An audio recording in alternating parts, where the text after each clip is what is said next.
This is Kick-Ass News. I'm Ben Mathis.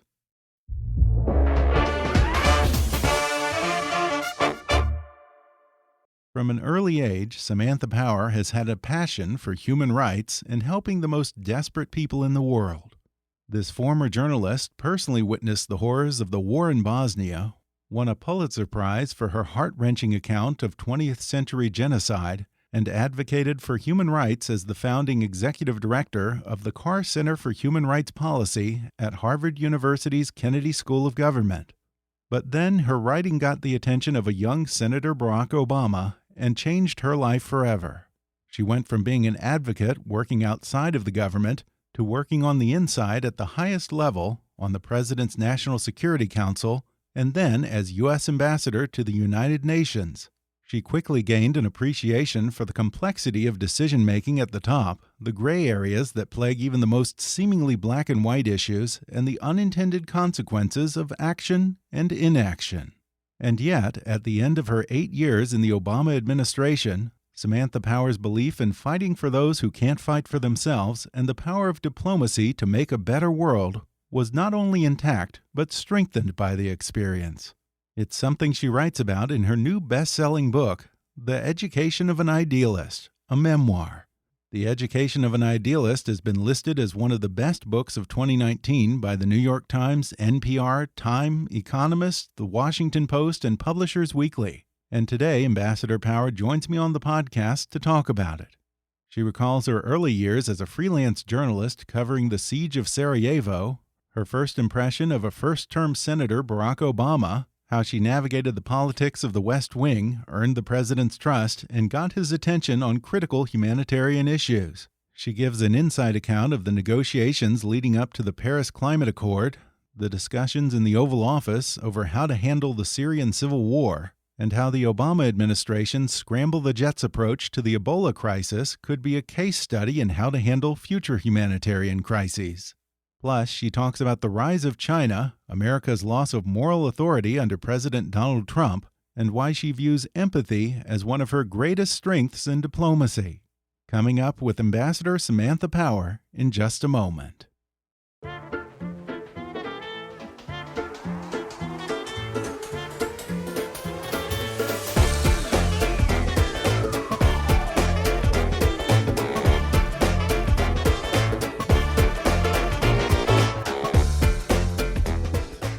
Samantha Power is a professor of practice at Harvard Kennedy School and Harvard Law School. Power, who began her career as a journalist reporting from places like Bosnia, East Timor, Rwanda, and Sudan, authored the Pulitzer Prize-winning book A Problem from Hell, America and the Age of Genocide, and the bestseller Chasing the Flame, One Man's Fight to Save the World.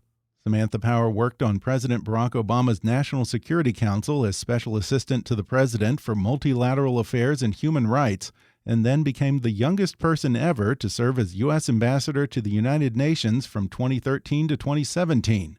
Now Samantha Power writes about her experience in a new book titled The Education of an Idealist, a memoir. Ambassador Power, welcome. Great to be here. I love the name of your podcast, too. You have the best name, the Kick-Ass Podcast. I mean, who could do better than that? So That's like, who would not want to listen to that?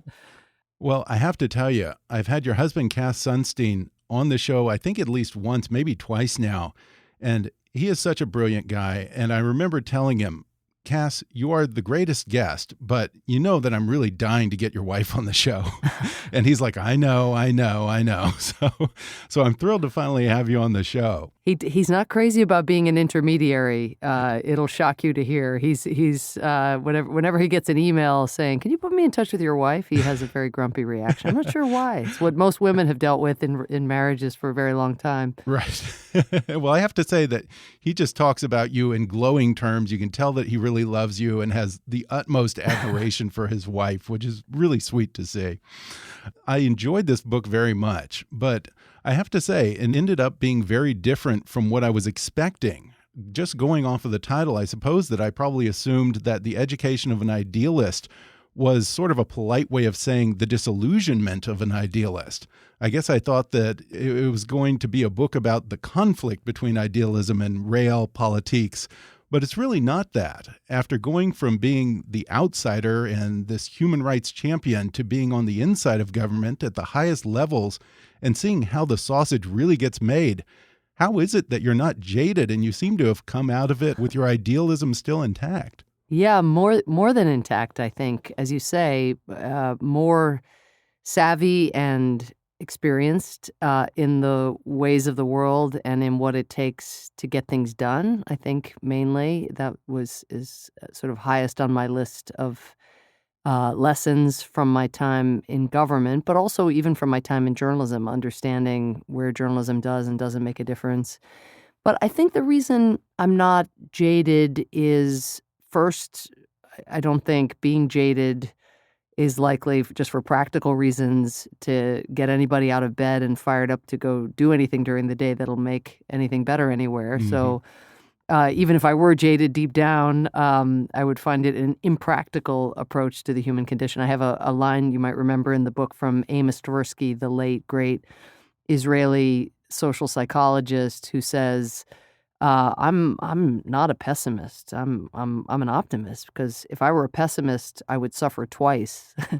And so part of it lies there, but mainly it's because in all these different incarnations that I've been privileged to have as an activist, a columnist, a teacher, a professor, a writer, and then finally in the government and as a diplomat, I just saw how individual agency could make such a profound difference. I also want to ask you to talk about some of the areas where you feel that you made a difference, but perhaps because we're psychologically hardwired to focus more on dangers and failures than the wins, particularly incremental wins tend to get overshadowed. What are some accomplishments during your time in the Obama administration that you feel might have gotten overlooked or overshadowed by the big headline-grabbing events? You know, the very high-profile areas during the Obama years where we did not move the needle sufficiently to improve lives or save lives. Syria, of course, which we'll talk about, I'm sure, is the best example of that.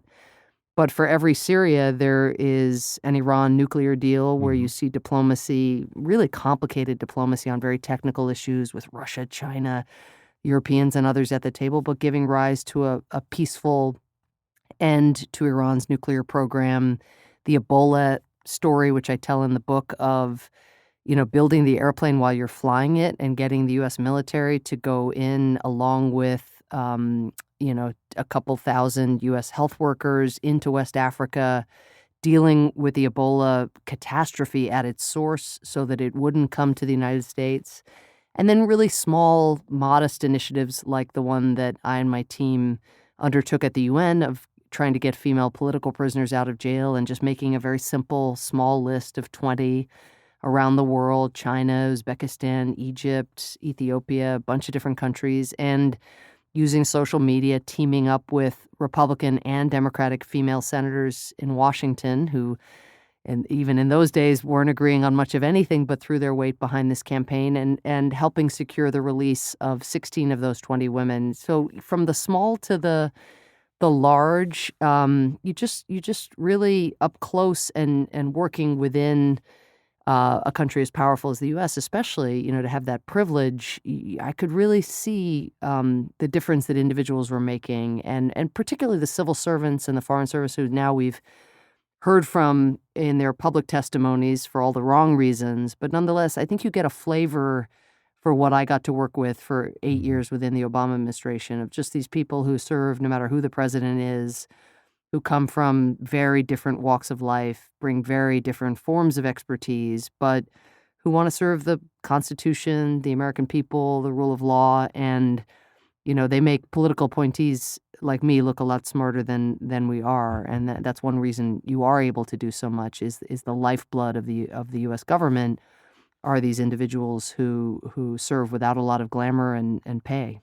Another good example of a win that maybe didn't get a lot of attention is your efforts to help Iraqi refugees. Talk a little about that.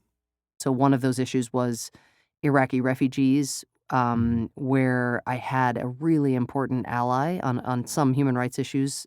Some of my close colleagues would oppose my perspective, for example, if I wanted to cut off military assistance to a government that had been committing abuses, there might be a longstanding military-to-military relationship that the Defense Department wanted to maintain. On Iraqi refugees, we were in lockstep because the U.S. military had benefited so much from Iraqi and Afghan translators, interpreters who had risked their lives and now were facing death threats. But our refugee admissions process was not uh, privileging these case files. Indeed, and especially as a few months into the administration, the refugee admissions process was beginning to kind of grind to a halt for a set of complicated reasons. And we knew we needed really intense vetting because you can't let anybody into the country that's going to pose a national security threat. And the vetting has to be done in a manner that is also not duplicative and that's not creating excess delay. And so it's all this kind of red tapey, wonky stuff that if you had asked me 10 years before, would you have a taste for cutting through red tape, I would have thought I was temperamentally ill-suited for that.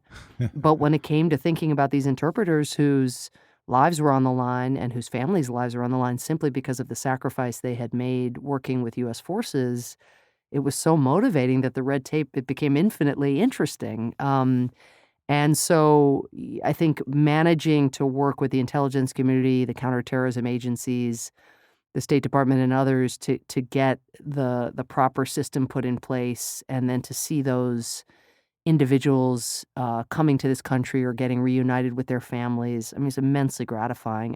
You also talk about how the same scramble the jets approach America used for warfare could be and should be deployed for humanitarian purposes, such as addressing the Ebola crisis and even climate change. Now, you helped shepherd through the Paris Climate Change Accord, which now every Democrat running for president says they're going to rejoin. But you also say in here that that's not sufficient to meet the level of threat right now. So what else do you think needs to happen? On climate change, if we begin to turn the tide, no pun intended, it will not be because a group of states came together and, negotiated the successor to the Paris Agreement in a more ambitious way. It'll be because citizens, companies, local officials, young people especially, are just claiming this and refusing to accept these either the inaction that we see in some countries like ours or just these more incremental steps that aren't going to get us where we need to go. And you mentioned a moment ago your previous life as a journalist. When you were just 23 years old, you took off on your own to cover the war in Bosnia. You were just a freelance journalist, so you had no news organization backing you up, no team around you to keep you out of harm's way in the middle of a war zone. How in the world was it that you were not scared out of your mind to go into that situation? I was scared out of my mind. Okay. I was most definitely scared out of my mind. There was a community of freelance journalists just like me who had descended, whether on Belgrade or on Zagreb, Croatia, or Sarajevo, and with just a kind of dedication to telling the story of ethnic cleansing. Remember what Bosnia was at the time? It was seemed like an anomaly because the Cold War had just ended, the Soviet Union had dissolved, freedom was on the march, NGOs were proliferating, civil society all around the world. And then there was this pesky ethnic conflict where people were being targeted on the basis of their religion and their ethnicity. And so many young people flocked to the Balkans, and ahead of me, certainly, in 1992, I arrived at the end of 1993 in terms of posting there full time. And they were incredibly welcoming. They, by the time, let's say they'd been there a year, they might have access to an armored car or know how to get cash when you're living under siege. Again, this is part of my education at a very early stage. But without that kind of community of colleagues and what would become my closest friends in this world, many of them were in my wedding as bridesmaids because there were a lot of women at the heart of the press corps. But I wouldn't have known what to do, and I'm not sure I would have even come back safely. I mean, it was such a perilous existence. But I did it as I would recommend if anybody else wants to embark on this kind of life. I just did it very, very gradually, right? I didn't go from being completely green to living under siege in Sarajevo, I kind of dipped my toe in. My first ever story, as I write in The Education of an Idealist, was about the one UN declared safe area, which was a term of art that the UN used. And there were 6 safe areas all told, but I went to the one that was actually safe. The other 5 were the most dangerous places in Bosnia. And I wrote a story about why the one UN safe area was actually safe. Why was it safe? What a great story in order to stay safe yourself. And so that was my first time in Bosnia. And I went, then my next trip was to cover a ceasefire. And I gradually sort of learned the ways of the road before I put myself in very perilous circumstances. And of course, there's a bit of hubris involved at the time you cross that threshold of believing somehow that you can take precautions when you know deep down that you can't. But I was lucky, and I was helped and supported in large and small ways by my colleagues. And you ended up writing about the experience in your book, A Problem from Hell, which not only won you a Pulitzer Prize, but it got the attention of a young Senator Barack Obama. What was your first impression of Senator Obama? Well, he did reach out after reading the book. He had just been elected to the U.S. Senate, and he was, first of all, already a celebrity. Probably he would be the first to admit more of a celebrity than he was at that time an impactful U.S. senator. The Senate was gridlocked, not quite to the extent of today, but not that far from it. It was the least productive Congress since the so-called Do-Nothing Congress of Harry Truman's time. And that Do-Nothing Congress, which had that label, actually managed to get the Marshall Plan through. So the Congress in which Barack Obama began serving his first term was even less productive, was less productive, I should say, than that one. And but you could see he saw his utility as being also in terms of agenda setting. The Democratic Party had just come off of this bruising loss where John Kerry had been defeated by George W. Bush, and there was a soul-searching going on. And even though he was new, he saw himself as having a critical role in that process. And for me personally, I wasn't sure what I had to offer him. I had written this book on American responses to genocide, a relatively narrow slice of the U.S. foreign policy puzzle. But he actually saw the work that I had done in broader terms than perhaps I did even. Really? How so? He saw the U.S. non-response to Rwanda as actually being of a piece with the disastrous U.S. invasion of Iraq. That is, a sin of omission and a sin of commission had an awful lot in common, not least the neglect of thinking about human consequences at the highest levels of decision-making. And that was what he really, kind of put his finger on and asked, what would it look like to restructure how the executive branch sort of did its business to ensure that human consequences were elevated? What part would come from presidential leadership? What part would be bottom up? How would you do staffing differently? I mean, he's just really nuts and bolts, curious and open. There was a kind of, he was unsatisfied by the kind of answers that I would normally get away with, on a talk show or even in a classroom. And he would always have a follow-up to a follow-up to a follow-up question. And, wasn't there, as some politicians do, kind of asking a question in order to get a response that will trigger their soliloquy on what should be done and their pre-existing kind of canned answer. He was very unformed and wanted to stay that way for as long as he could. He really wanted to explore what a tough and principled and humane foreign policy could look like. And so I was hooked. And at the dinner, I described in my book actually all the times I thought, well, should I ask him if I could come work with him? Would that be pushy? Would he just be horrified? I mean, what does an academic have to offer him, especially as somebody who's been a scholar of genocide?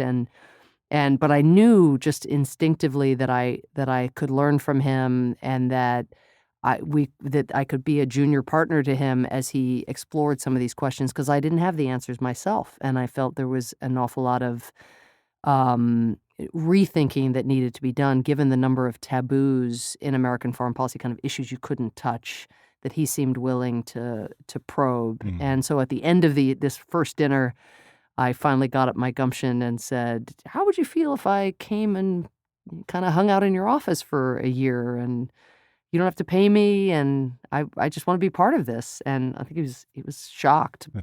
When you were first getting to know Barack Obama and sort of feeling him out, did you get any inkling that he was seriously thinking of running for president? One of the first questions I asked him before volunteering to come work for him was, there are rumors that even though you just got to the Senate, you might be running for president. And he was like, "Nah, yeah, how presumptuous would that be? I just got here. I'd have to start running in a year. That would be crazy." And of course, in fact, he did start running in a little over a year. And so I got to be part of the campaign as well. But it was interesting how far from his mind the idea of running for president was, and how much that changed. That's interesting. How do you think he came around to the idea? I think it just nagged at him, this gap between his own expanding stature and his kind of global celebrity and his ability to pass a bill or do anything for anybody. I think he felt the limits of the position as senator, and he was concerned after 8 years of George W. Bush. He really felt like it was important to make a fresh start. And so he did end up going back on, not a promise he made to me, but I think on his own way of thinking about his time in the Senate. And of course, by late 2006, was pretty clear that he was going to make a run for it starting in 2007. We're going to take a quick break, and then I'll be back with more when we come back in just a minute.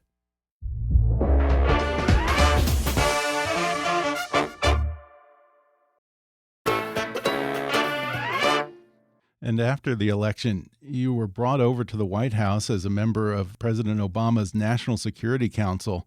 You say that then you felt very much frozen out because just access to the president is so tightly controlled in that situation. What was the key to getting back in the inner circle? I think being effective fundamentally. I initially was a bit bruised. I had been close to Senator Obama in the Senate and then close to him on the campaign. And then suddenly there were these layers that I hadn't really expected.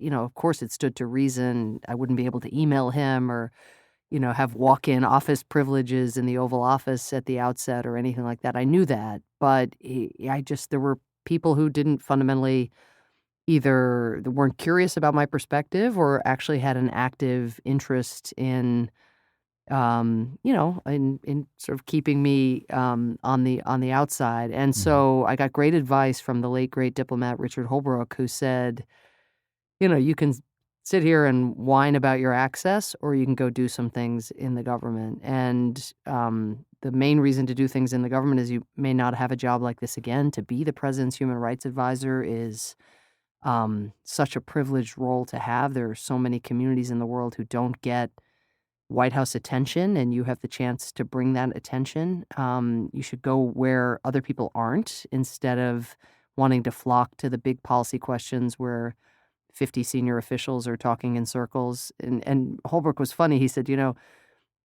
many of the meetings you're desperate to get into are meetings. The very same meeting will happen again next week. These are meetings that aren't yielding conclusions, not because of Obama, but they're really complex, right? The question of what to do about Afghanistan and whether to surge our troops, and so I went off and just worked on a few discrete issues and really, in a way, used my own learning on those issues, my own deep dive into those issues, to myself also get better at working the bureaucracy and learning. It doesn't matter if an issue is in the headlines. Again, if you can use these positions to do good, even small good, it's a luxury and a privilege you may not get again. And so I really tried to make the most of my time, and had a list that I kept taped up next to my computer of the affirmative agenda items that I wanted to get done on behalf of President Obama. And then as word got out that I was able to get these things done, then, other people working in the government want to have you around because if you know how to work the government and create coalitions and work with other countries, that's an invaluable set of skills. So once I had those skills, then it was less about getting into a meeting to be in a meeting. It was more about what specifically or how are you going to add value when you get there. So just kind of keeping your nose to the grindstone and gradually earning your place at that table. And there are also these moments in the book where I guess you haven't had that much one-on-one contact with POTUS and you're trying to be heard on an issue and he'll say something like, okay, we should get together so you can tell me everything I'm doing wrong. Or he'll say, I know. We've all read your book, Samantha.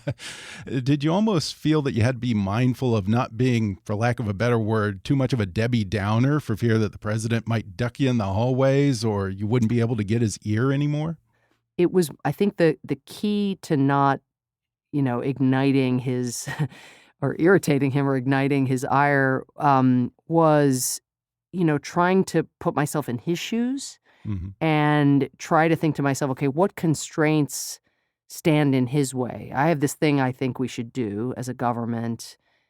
He and I see things largely the same way, the same values. We care above all, of course, about advancing U.S. interests and see those as linked often, though sometimes there are trade-offs. And so if he's not agreeing with me, he's probably not agreeing with me for some decent reason. And so I better think really hard about that reason and meet him where he is. And I think when President Obama found himself, talking in circles or found the rest of us talking in circles, that's when he would show some irritation. But when I wasn't in meetings or when I was quiet in meetings, he'd say, what do you have, the flu? Where, what do you got to say for yourself? Don't give me that look. He'd spot, because I sometimes, when I was UN ambassador, I'd often be on the big screen rather than in person because I might be running across the street to do a negotiation with the Chinese on North Korea or something. And so I couldn't always get down to Washington to be there in person. And, I wasn't in the room to see it, but I think my face was enormous. It was like this huge, imagine like the biggest Super Bowl screen you ever saw, and it was my face. And so, and I'm not a poker player and don't have a poker face in the best of circumstances. So I think he would see that skepticism and then try to bring me out. Yeah. And that's, again, the kind of leadership you need somebody who, even if it's hard for them to hear dissenting views, Obama just got fundamentally that he needed to hear. He's human. He wants to hear what he wants to hear, but he knows that he needs to hear what he needs to hear, and that is a really important quality of leadership. So I was never shut out of those kinds of discussions. Yeah. And Syria was one of those areas where you didn't entirely see eye to eye with President Obama, and indeed there were many different opinions and interests at the table, and incredibly high stakes to boot. Take us inside the room for those discussions. I think every one of those meetings that we had on Syria, because it was just so hard to find a fresh path that would bring about, would convince the president that it would bring about a meaningful change on the ground, that even if I tried to meet him where he was, there was a kind of background despair, really, or a background exasperation that just every proposed path forward carried with it such risks that particularly in the wake of the war in Iraq, the president wasn't prepared to take. And so that led to the kind of tension that you're describing where he's like, yeah, we've all read your book, but I'd say, well, no, actually what I'm describing is not in my book. There's nothing to do with my book. It has to do with, what we do about this group of civilians that's huddled up against the border because the Turkish government won't let them in, or what we do about the Chemical Weapons Convention, given that we have an interest in seeing that enforced. So what I do in the book is try to bring people into the gray zones, because it's, again, there's no absolute right and wrong when you're employing a tool when you of course can't predict how it's going to go. You use your judgment and your experience to make an assessment of the good that it's going to do. But, very reasonable people had very different perspectives, again, on the costs and benefits of different ideas that we were exploring. How did the president go about making decisions in that kind of scenario where there's no clear path and a lot of different opinions in a room? How do you break the logjam and move forward? Well, I definitely internalized pretty early a phrase that he used, which I think applies to all walks of life, which is, let's not admire the problem. There was a tendency especially when there were no easy solutions, which pretty much everything that came to Obama's desk, it was coming to him by definition because it couldn't be resolved at a lower level by, people who were, all things considered, quite like-minded. And so if it was coming to him, it was going to be a hard issue.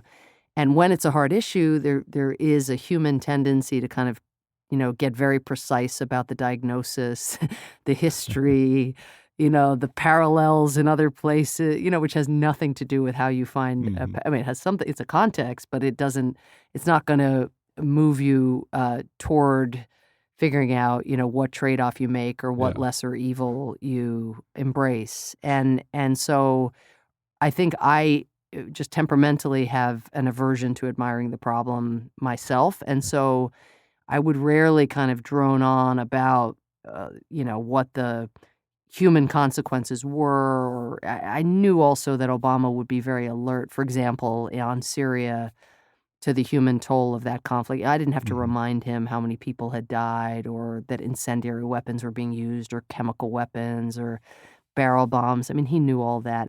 And in your book, I get a real sense that the plight of oppressed peoples, especially those caught in the middle of the Syrian civil war, is something that you take very personally. And it takes me back to that wonderful documentary by Greg Barker, The Final Year, when I can see in your eyes that you were really affected by the Syrian crisis and frustrated with the foot dragging to the point of being almost on the verge of tears.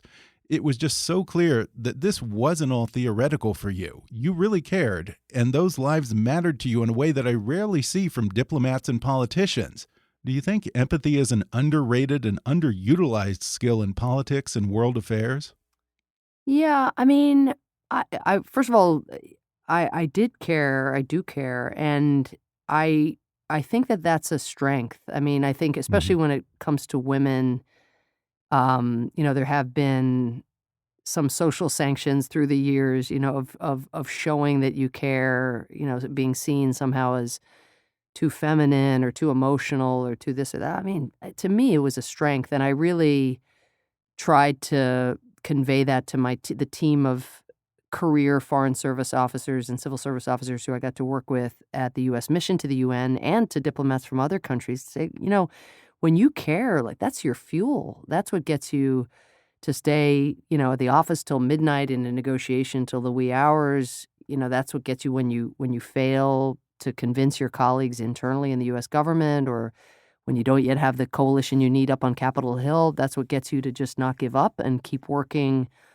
to secure that. So, and I think it comes in part from, I was lucky in a way in my 20s to spend so much time out in the field. And so it's true, when I saw statistics, I just instinctively would sort of pry them apart a little bit and imagine what it would be like to be a parent who's unable to feed a child in Syria because the Syrian government is using food as a weapon of war, or not, and just to not be able to keep someone you love safe, to not be able to offer that assurance or to be able to escape. I mean, most wars, you can get out of the war zone. It stinks because you have to be a refugee.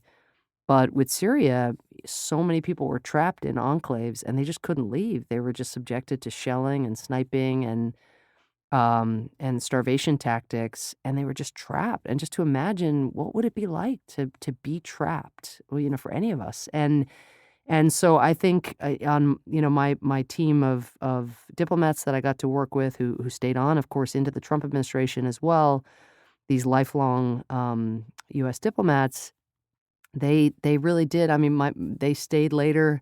They worked weekends. The sacrifices of being away from their families because they cared, and I think they saw the humans on the other side of those statistics or those more antiseptic briefings that you get sometimes in the U.S. government or at the UN.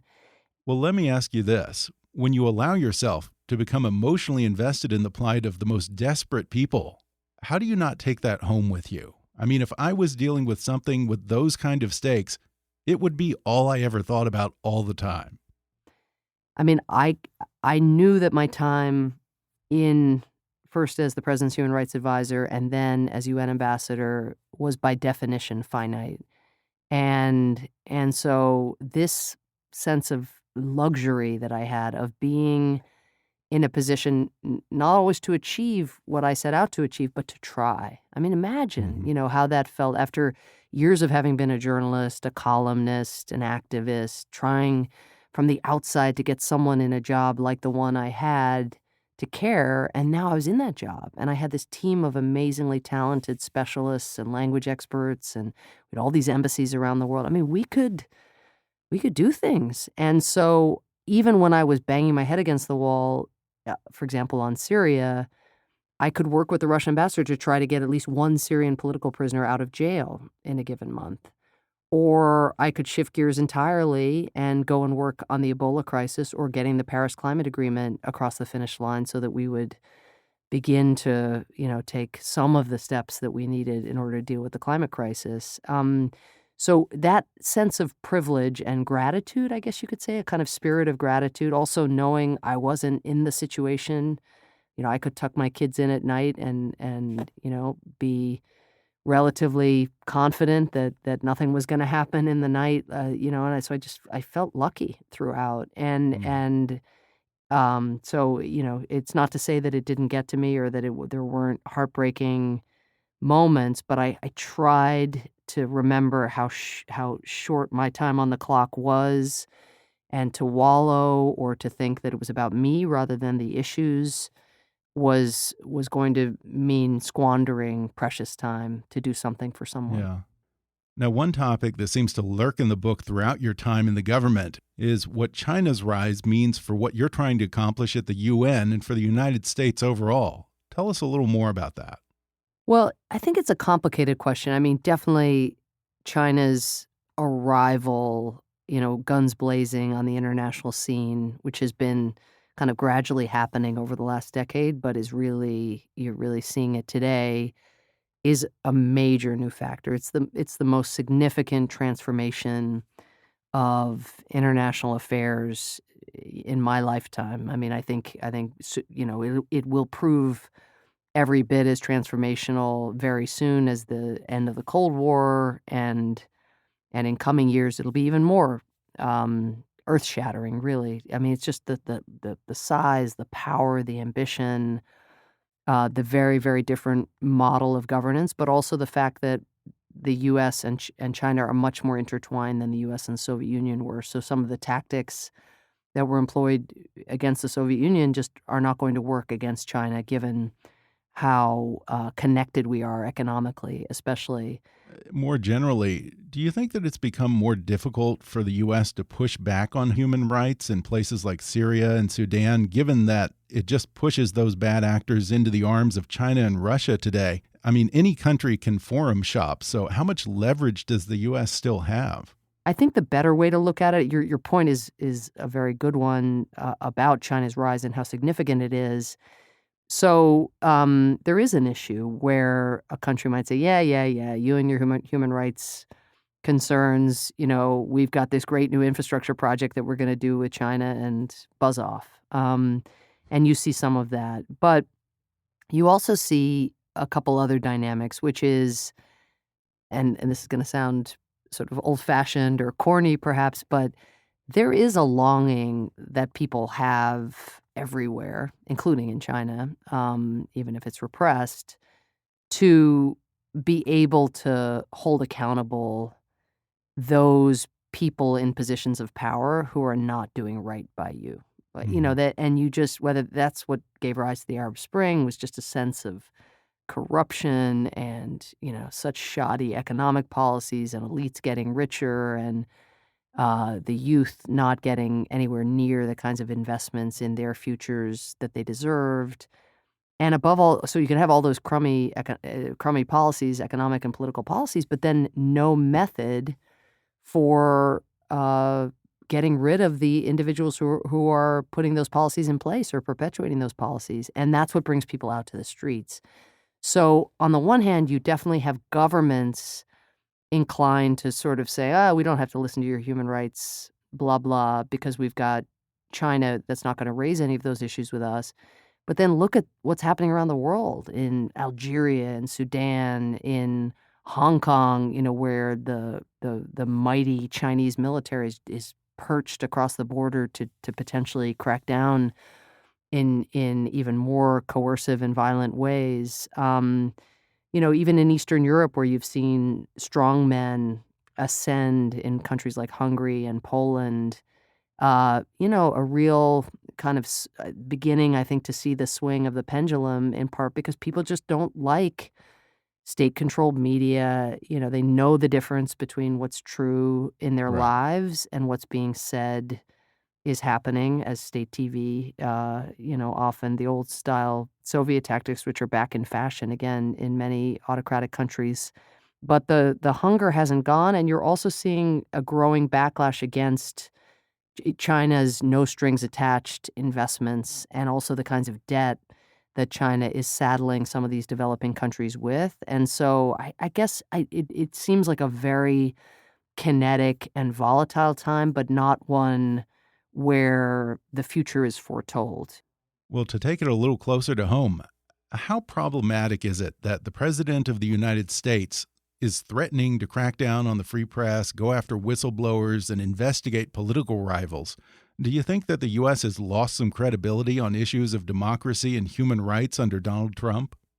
There are democracies like the United States that have pulled back and retreated, or democracies in Europe who are, figuring out Brexit and looking inward, and there's a certain kind of crisis of confidence among democracies. And so those peoples out there who want what we take for granted, the ability to vote and, again, push back on crummy policies, they're looking for some backup, right? Hmm. China's not going to offer it. And right now, because of our inward focus and some of the dysfunction in major democracies, we're not really offering it. And the U.S., of course, has moved away from even what we had before, which was an inconsistent application of human rights policy. Now we see, great affection for very abusive leaders like Kim Jong-un and Putin and Duterte in the Philippines and so forth. So we're not in the best position to be having Hmm. their backs. Yeah. Fundamentally, it's going to be about whether democracies get their acts together again,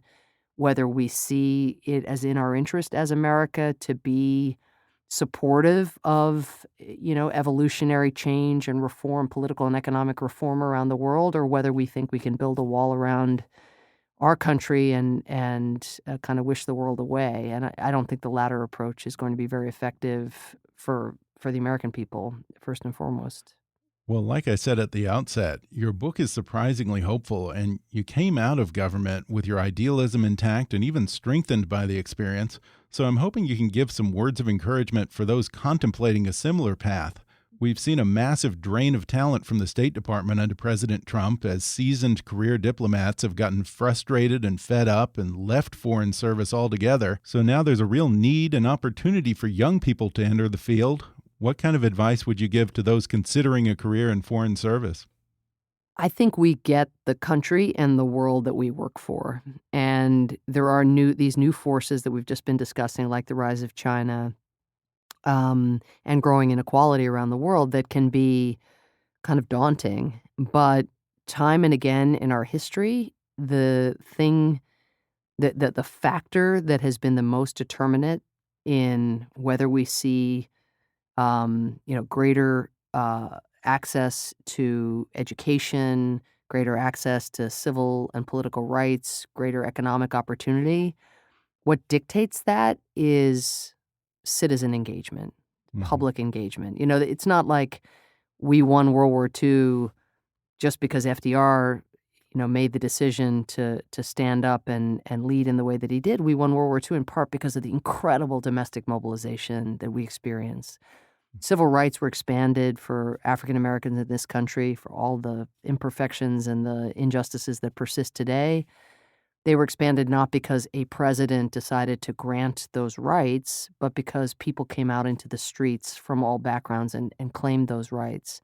So on the Foreign Service and the diplomatic corps specifically, I would just say this is a wonderful time to join the Foreign Service because Foreign Service applications are way down because so many terrific mid-level and senior people have left, and there are all kinds of opportunities.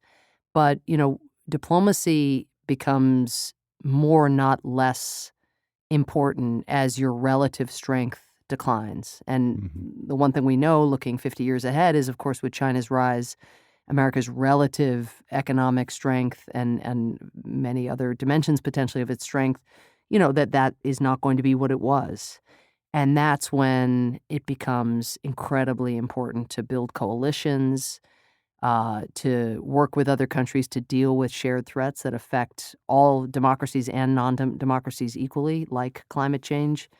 And so just the opportunities to make a difference from within the diplomatic corps are going to expand exponentially, I think, in the coming years.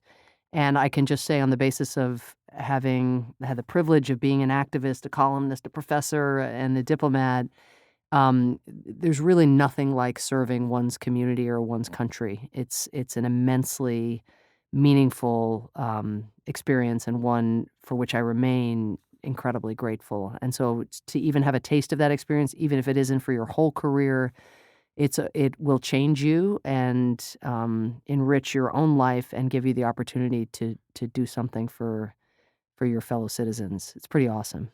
Well, if there's any justice in the world, hopefully in the next couple of years, we'll see you returning to the State Department. Once more, Ambassador Power's terrific book is called The Education of an Idealist, a memoir.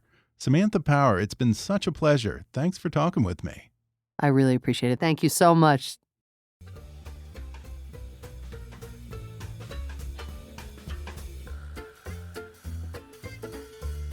Thanks again to Samantha Power for coming on the show.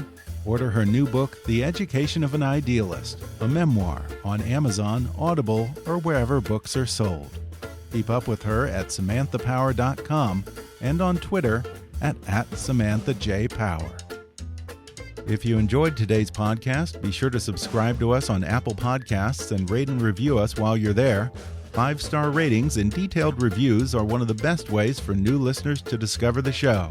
You can also follow us on Facebook or on Twitter at @KickassNewsPod and recommend us to your friends on your social media.